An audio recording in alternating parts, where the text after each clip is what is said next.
government of Iraq, one that would grant the Pentagon access to military bases and project American influence into the heart of the unsettled region. The reasons for this are not particularly obscure either. Actually, they were pointed out again in one of those rare moments of honesty by Zbigniew Brzezinski, who pointed out correctly that the occupation of Iraq would provide the United States with what he called critical leverage over its primary enemies. That means Europe and Asian economies. If you have your finger on the spigot, you can make sure that they don't get out of control. That's been going on for many years.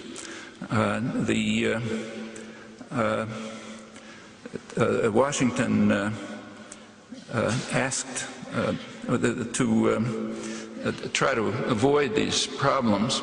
The occupation authorities tried at first to institute a kind of a caucus system which they could control, which they, as the New York Times put it, they could tweak the caucus system to look more democratic without changing it in a fundamental way.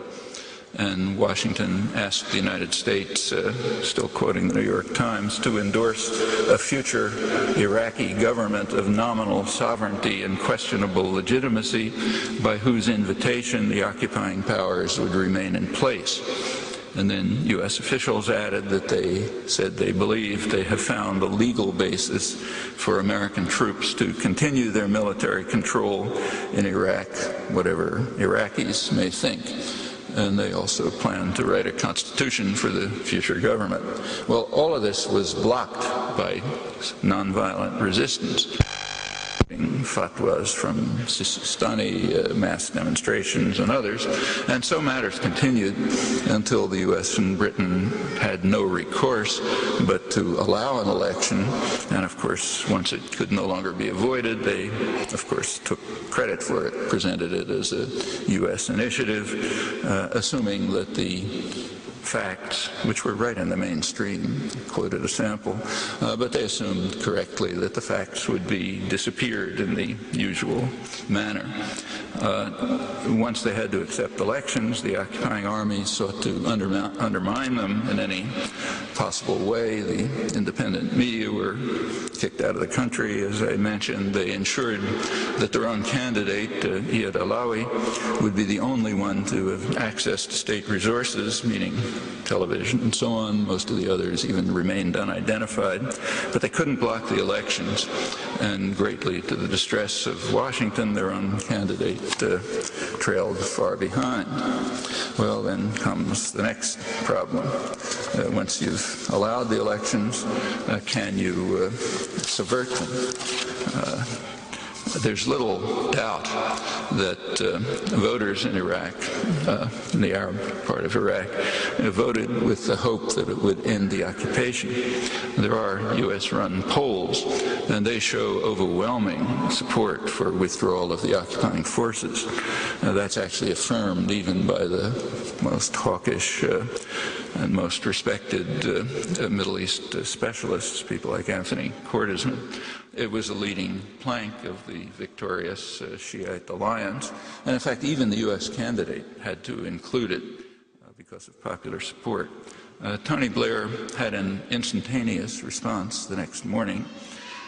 He announced that the prospect of a timetable for withdrawal will not be contemplated, period.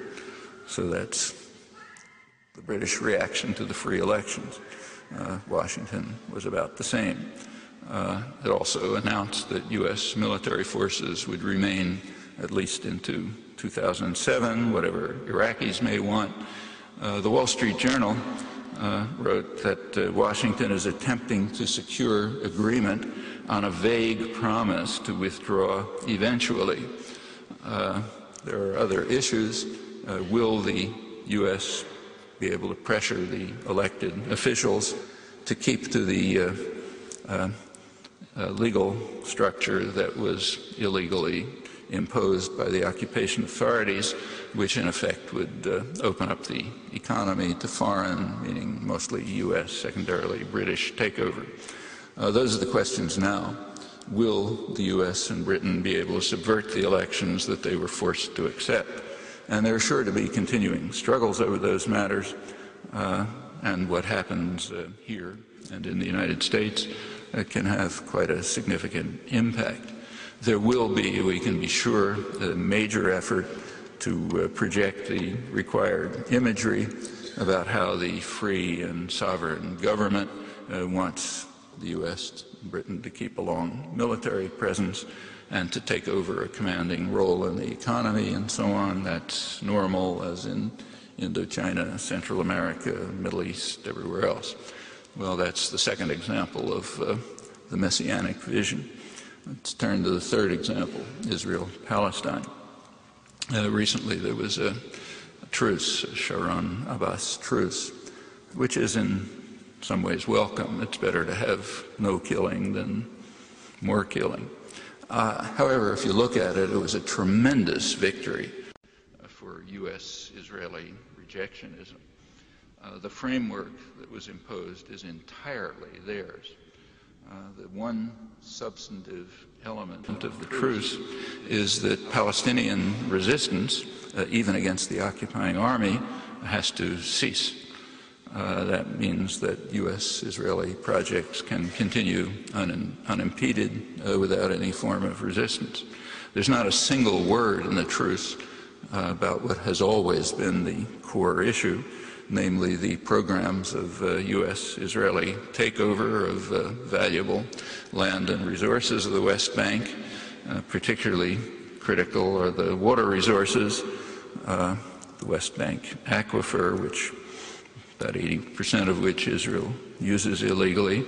That leaves Palestinians among the most water-deprived people in the world. Also huge projects to increase the settlement and so on, and huge infrastructure projects to cantonize the population. Actually, cantonize is the word that is used by the most respected Israeli analysts.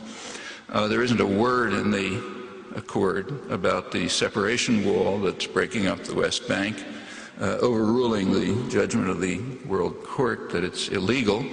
The judgment was passed with only one dissent, namely the U.S. Justice, but he dissented only on technical grounds. He basically agreed with the conclusions of the otherwise unanimous court, namely that the Geneva Conventions apply to the occupied territories, that all the settlements are illegal, that the U.S. and Israel are carrying out grave breaches of the Geneva Conventions, which under U.S. law, passed by a Republican Congress in 1996, carry the death sentence for the executive branch.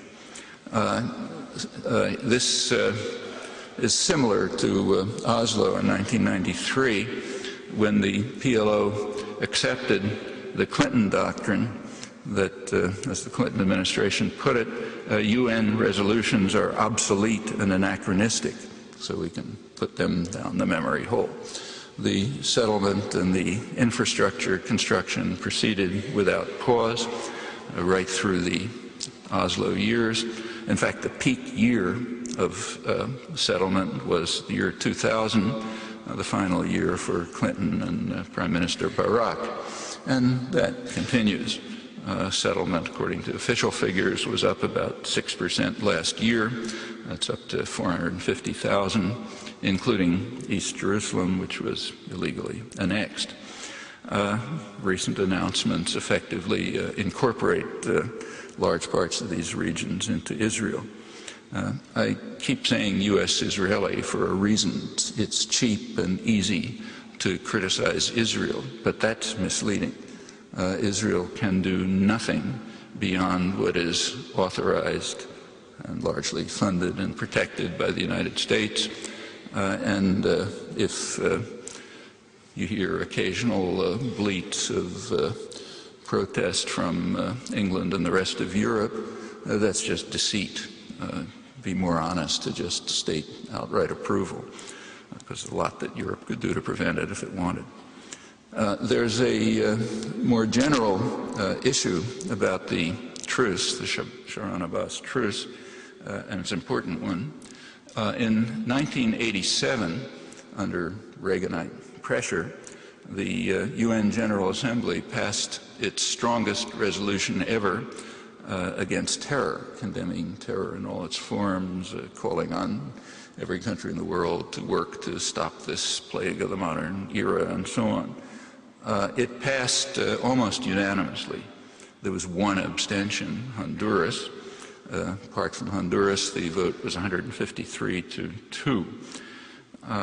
The reason why the United States and Israel voted against the strongest resolution ever to pass against terrorism is that it included the following paragraph.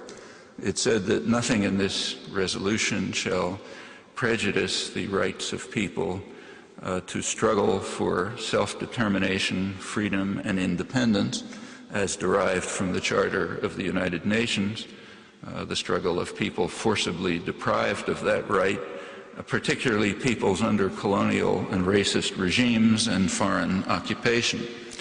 Well, the phrase colonial and racist regimes was a reference to South Africa, an ally of the United States, Britain, and Israel. You may recall at that time, 1987, 1988, Nelson Mandela's African National Congress was described by Washington as one of the more notorious terrorist groups in the world, and therefore its right to struggle against the apartheid regime backed by the U.S., Britain, and Israel was illegitimate. Foreign occupation, of course, referred to the Israeli occupation of the territories. So therefore, the U.S. and Israel voted against it, and therefore it was unreported, and therefore it is out of history, like many other things. The U.S. and Israel have now won that battle. The Sharon-Abbas truce, I think, is the first recognized international agreement to declare that military occupation is legitimate and that no resistance to it is tolerable, at least when the military occupation is carried out by the United States or some client regime. And that's a great victory for the rule of force, which happens to be the guiding principle of policy and doctrine. Well, the settlement and cantonization continue. Just this morning's newspapers report that the Israeli government announced that it would build 3,500 new homes in the corridor between Ma'ale Adumim and Jerusalem. Ma'ale Adumim is a town that was built primarily under the Clinton administration with the clear purpose of bisecting the West Bank. It kind of cuts the southern part from the central and northern parts. I mean, technically, it doesn't totally cut them. You can sort of, if you want to take your life in your hands, you can take what's called a Palestinian road from Bethlehem out to about Jericho, and then maybe get to Ramallah or something like that. I've taken them. But it effectively bisects the West Bank, and that's why Clinton and Paris and the rest built it. If a little more research had been done, they would have, in this morning's press, the reporter presumably knows, they would have known that this plan to connect Ma'ale Adumim to Jerusalem goes back to Yitzhak Rabin and Shimon Peres.